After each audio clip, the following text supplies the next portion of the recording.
Hello everyone.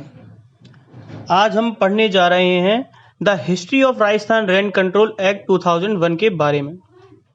India में इस law of rent control का ओरिजिन कब हुआ, कैसे हुआ, इसके बारे में आज हम जानेंगे।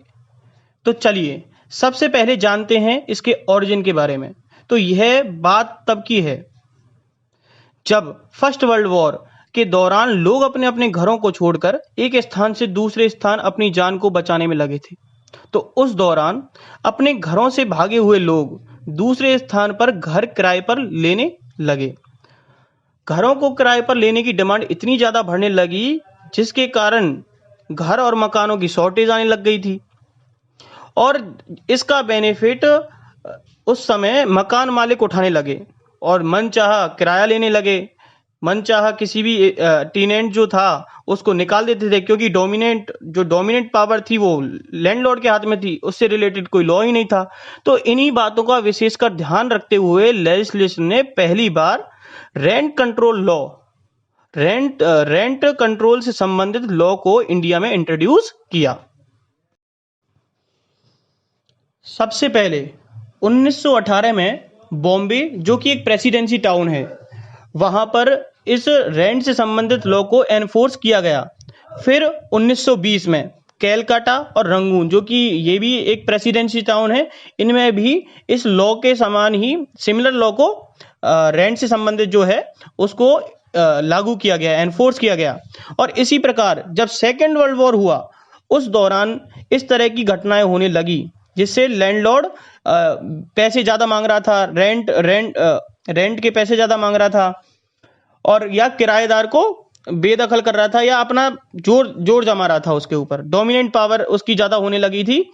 तो उस समय भी इंडिया में ज़्यादातर सभी मेजर सिटीज़ में और टाउन में इस प्रकार के रेंट से संबंधित लॉ को एनफोर्स किया गया, जिससे टीनेंट को रिलीफ प्रोवाइड कराया जा सके, रेंट और एविक्शन से रिलेटेड मैटर्स जो थे उनको कम किया जा सके, और जो बेदखल किए जा रहे थे उन पर रोक लगाई जा सके।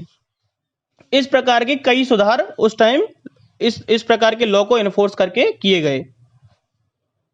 और फिर after the independence of India काफी सारे जो राज्य थे इंडिया के, उन्होंने क्या किया, अपने अपने राज्यों में रेंट कंट्रोल से संबंधित लॉ को एनफोर्स किया, जिनमें से एक राजस्थान भी एक राज्य था जिसने अपने यहाँ पर भी रेंट से संबंधित लॉ को एनफोर्स किया गया।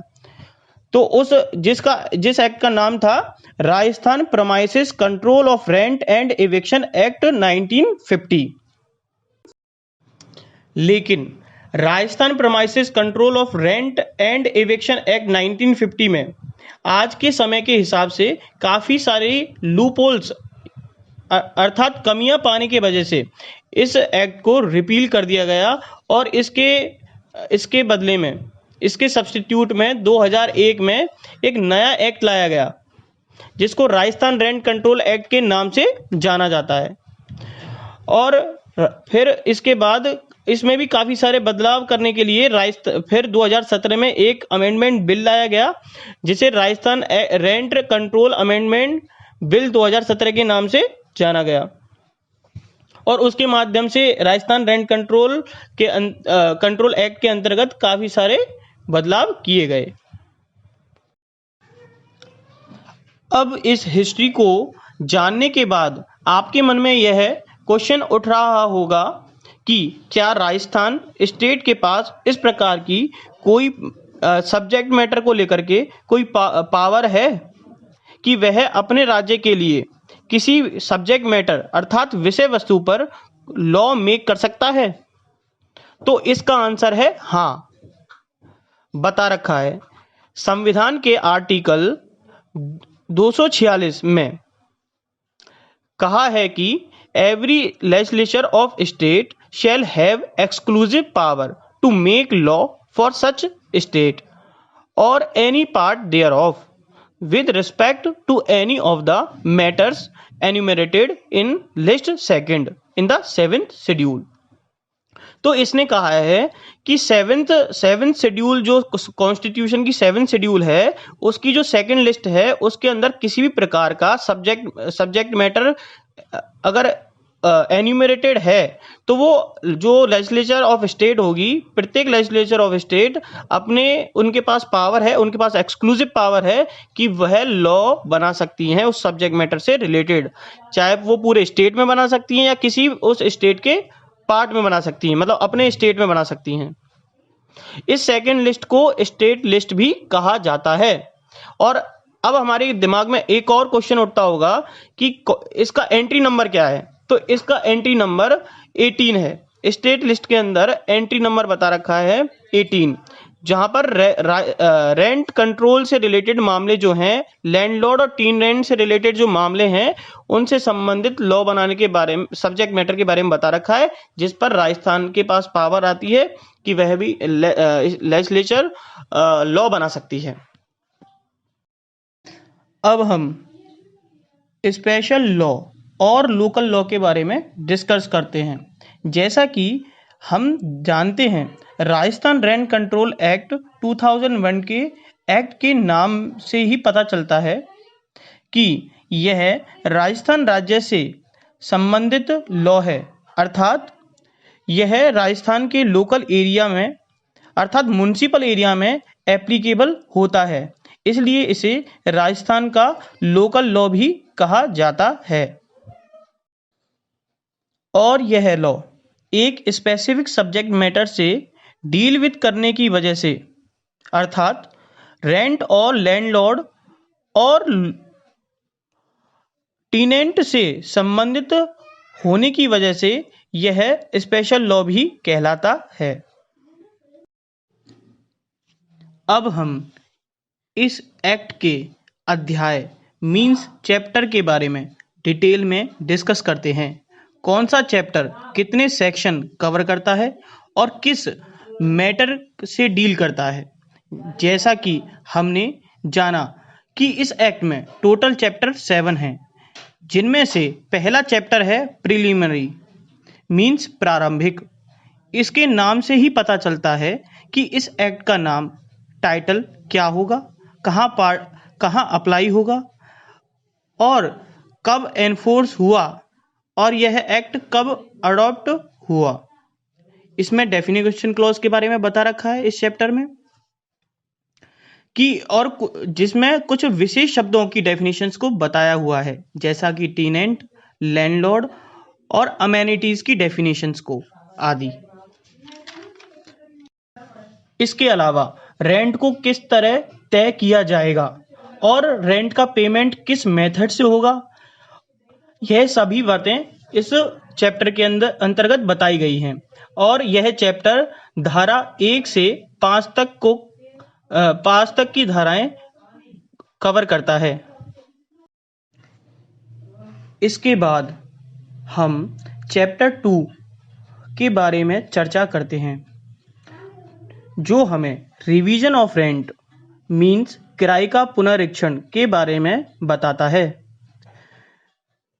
और इस एक्ट के आने से पहले का किराया और एक्ट के आने के बाद के किराए मीन्स रेंट को किस मेथड से रिवाइज किया जाए और किराया अर्थात रेंट कितना बढ़ाया जाए और कितने टाइम बाद बढ़ाया जाए, इन सभी विषयों पर यह चैप्टर हमें बताता है।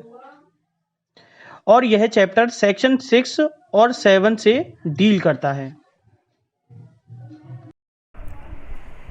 नेक्स्ट चैप्टर हम चैप्टर 3 के बारे में पढ़ते हैं, जिसका नाम टीनेंसी मीन्स किराएदारी है।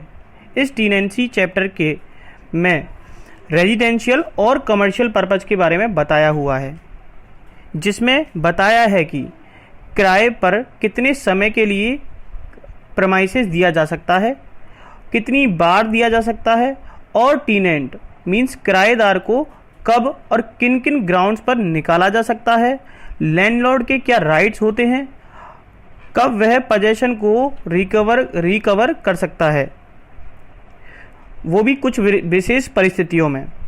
इसके अलावा यह चैप्टर सेक्शन 8 से 10 तक के धाराओं को कवर करता है। इसके बाद आता है चैप्टर 4, जिसका हेडिंग या जिसे टाइटल भी कह सकते हैं, जो कि restoration of possession of illegally evicted tenant and procedure thereof, जिसे हिंदी में कह सकते हैं अवैध रूप से बेदखल किए गए किराएदार के कब्जे का प्रत्यावर्तन और उसकी प्रक्रिया। इस चैप्टर के नाम से ही पता चलता है कि यदि किसी टेनेंट अर्थात किराएदार को गैर कानूनी तरीके से या इलीगल तरीके से घर से निकाल दिया गया हो तो वो किस प्रोसीजर के माध्यम से रेमेडीज प्राप्त कर सकेगा और पिटीशन फाइल करने का टाइम पीरियड कितना होगा और उसके लिए क्या प्रोसीजर अपनाया जाए जिससे वह टेनेंट अपने प्रेमाइसेस को पुनः प्राप्त कर सके, जिस प्रेमाइसेस से उसको लैंडलॉर्ड के द्वारा निकाला गया था। इन सभी विषयों के बारे में चैप्टर 4 बात करता है, जो कि सेक्शन 11 और 12 से डील करता है। इसके बाद आता है चैप्टर नंबर 5, जो कि मोस्ट इम्पॉर्टेंट चैप्टर है, जिसका नाम constitution of tribunal, procedure for the revision of rent and eviction, appeal and execution है। यह चैप्टर ट्रिब्यूनल के निर्माण के बारे में बात करता है। मीन्स ट्रिब्यूनल किसके द्वारा बनाया जाएगा, स्टेट गवर्नमेंट बनाएगी या कोई लोकल गवर्नमेंट या सेंट्रल गवर्नमेंट, और ट्रिब्यूनल में प्रिसाइडिंग ऑफिसर का अपॉइंटमेंट कौन करेगा और उस ऑफिसर की क्वालिफिकेशन क्या होगी और किसी पर्टिकुलर एरिया में ट्रिब्यूनल की संख्या कितनी होगी। इसके अलावा यह ट्रिब्यूनल कौन कौन से मैटर से डील करेगा, कौन कौन से डिस्प्यूट्स को सॉल्व करेगा। यह प्रोसीजर रिवीजन ऑफ रेंट से रिलेटेड होगा या इविक्शन से रिलेटेड होगा, अर्थात बेदखली के मामलों से रिलेटेड होगा। और यदि कोई पार्टी मीन्स लैंडलॉर्ड और टेनेंट ट्रिब्यूनल के किसी डिसीजन से अनसेटिस्फाइड हैं तो क्या वह अपील करने में सक्षम होंगे या अपील करने का राइट रखते होंगे या रखते हैं, और अगर यदि वह राइट रखते हैं तो उन्हें कितने दिन में अपील करनी होगी और अपील किसके सामने की जाएगी। इन सभी बातों के संबंध में चैप्टर 5 के प्रोविजंस बताते हैं। और यह चैप्टर 5 सेक्शन 13 से लेकर के 22 तक के प्रोविजंस बताता है। इसके अलावा ट्रिब्यूनल और अपीलाट ट्रिब्यूनल के क्षेत्राधिकार को लेकर के बात करता है, अर्थात जुरिस्डिक्शन के से रिलेटेड बात करता है, और किसी ऑर्डर के एग्जीक्यूशन के बारे में भी यह बात करता है। यह सभी बात चैप्टर 5 में बताई गई हैं, जो कि 13 से लेकर के 22 में बताया गया है। अब हम चैप्टर 5A की बात करते हैं, जो कि Rajasthan rent control amendment act 2017 के अमेंडमेंट के द्वारा जोड़ा गया है, जो कि एक लेटेस्ट अमेंडमेंट है। इस चैप्टर का नाम appointment of rent authority, tenant agreement and period of tenancy है। हिंदी में इसे कहेंगे किराया प्राधिकारी की नियुक्ति, किराएदारी करार और किराएदारी की कालावधि। जैसा कि हमें इस चैप्टर के नाम से ही इंफॉर्मेशन मिलती है कि यह चैप्टर रेंट अथॉरिटी के अपॉइंटमेंट की बात कर रहा है कि किसके द्वारा रेंट अथॉरिटी का अपॉइंटमेंट किया जाएगा और उस ऑफिसर की क्वालिफिकेशन क्या होगी, इसकी पावर्स क्या होंगी, जुरिस्डिक्शन क्या होगा। इन सभी बातों के बारे में यह चैप्टर डील करता है। और अगर उसके द्वारा कोई ऑर्डर दिया गया है तो उस ऑर्डर की अपील किसके सामने की जाएगी और कितने दिनों में की जाएगी। इसके अलावा रेंट एग्रीमेंट से संबंधित विशेष प्रोविजंस इस चैप्टर में बताए गए हैं, वो भी कुछ सिचुएशंस के आधार पर, क्योंकि प्रैक्टिकली लोग रिटन एग्रीमेंट नहीं करते हैं। तो इसलिए इस चैप्टर के प्रोविजंस के माध्यम से दोनों पार्टीज अर्थात टीनेंट और लैंडलॉर्ड को बाउंड किया गया है, अर्थात बाध्य किया गया है कि वो रिटन एग्रीमेंट करें। जब भी वो टीनेंसी का कॉन्ट्रैक्ट करते हैं तो यह उनके लिए कंपलसरी है कि वो रिटन एग्रीमेंट जरूर करें। और इसके अलावा टीनेंसी के टाइम पीरियड के लिए भी विशेष प्रावधान किए गए हैं, जो कि 2017 के अमेंडमेंट एक्ट के माध्यम से जोड़ा गया है। यह चैप्टर 22A से 22C तक के प्रोविजंस को कवर करता है। अब नेक्स्ट चैप्टर 5B के बारे में बात करते हैं। यह चैप्टर भी 2017 के अमेंडमेंट एक्ट से जोड़ा गया है। इस चैप्टर का नाम revision of rent in certain circumstances, security deposit, deposit of rent in certain circumstances, अर्थात कतिपय परिस्थितियों में किराए का पुनरीक्षण, कतिपय परिस्थितियों में प्रतिभूति निक्षेप और किराए को जमा कराना इत्यादि। इस चैप्टर के नाम से ही हमें पता चलता है कि यह रेंट को बढ़ाने या घटाने की बात करता है। उससे संबंधित प्रोविजंस को इसमें बताया गया है। इस चैप्टर में बताया गया है कि वह कौन सी परिस्थितियां होंगी जिसमें रेंट को बढ़ाया जाए या घटाया जाए, उस प्रेमाइसेस की वैल्यू को देख करके, या तो उसमें कोई नया कंस्ट्रक्शन करवाया गया जिससे उसकी वैल्यू बढ़ गई है तो उसका रेंट भी बढ़ा दिया जाए, और कौन सी परिस्थितियां होंगी जब रेंट को घटाया जाए, जैसे कि प्रॉपर अकोमोडेशन ना होने पर, फैसिलिटीज़ की कमी होने पर उसका रेंट घटा दिया जाता है। तो वो कौन सी परिस्थितियां होंगी उनके बारे में इस चैप्टर में कुछ प्रोविजंस बताए गए हैं। इसके अलावा इसमें प्रोविजंस बताए गए हैं कि क्या रेंट अथॉरिटी रेंट को फिक्स कर सकती है या नहीं, कब लैंडलॉर्ड 1 महीने का एडवांस रेंट सिक्योरिटी के रूप में ले सकता है या नहीं, और कौन सी परिस्थितियां होंगी जिसमें लैंडलॉर्ड की जगह रेंट अथॉरिटी को रेंट जमा करवाया जा सकता है।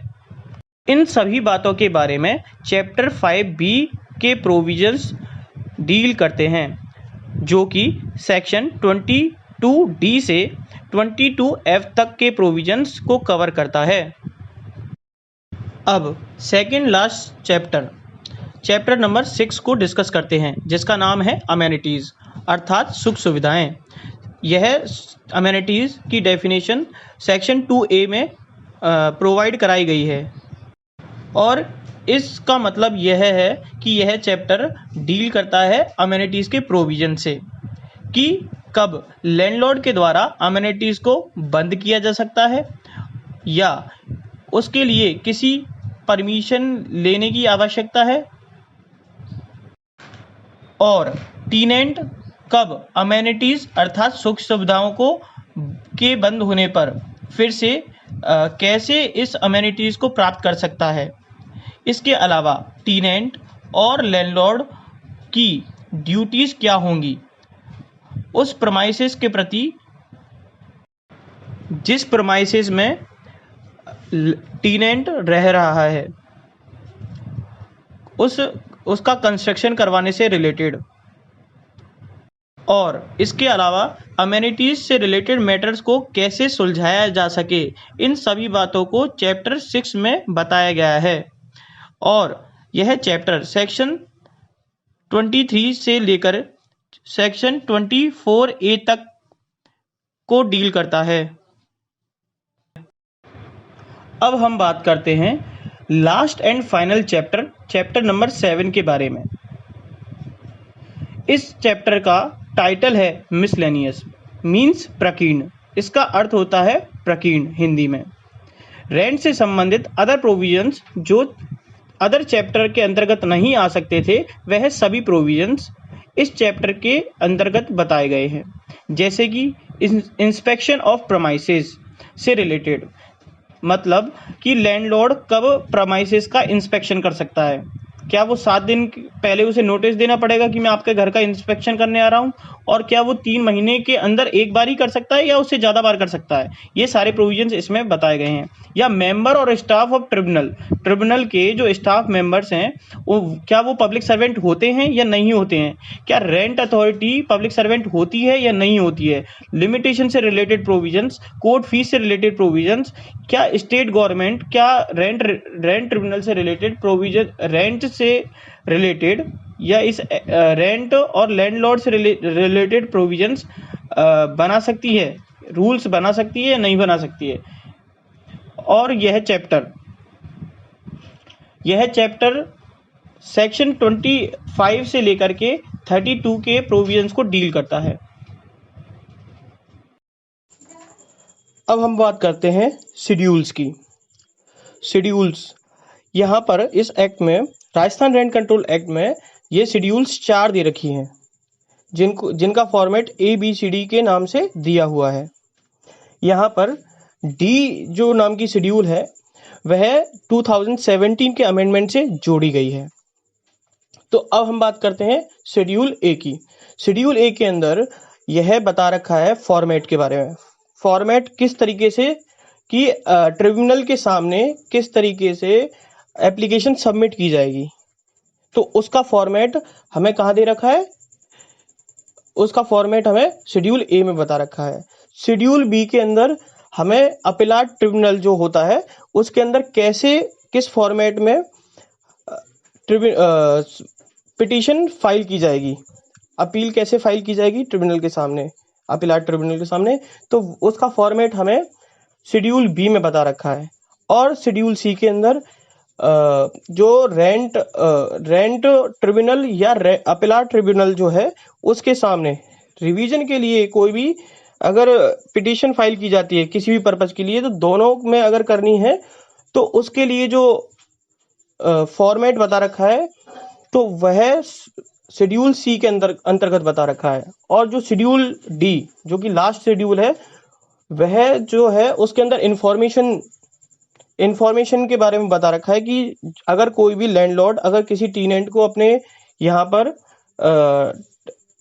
अगर किराए पर रखता है, रेंट पर उसे रखता है, प्रमाइसेस देता है, तो वह उसकी इंफॉर्मेशन अथॉरिटीज को देगा।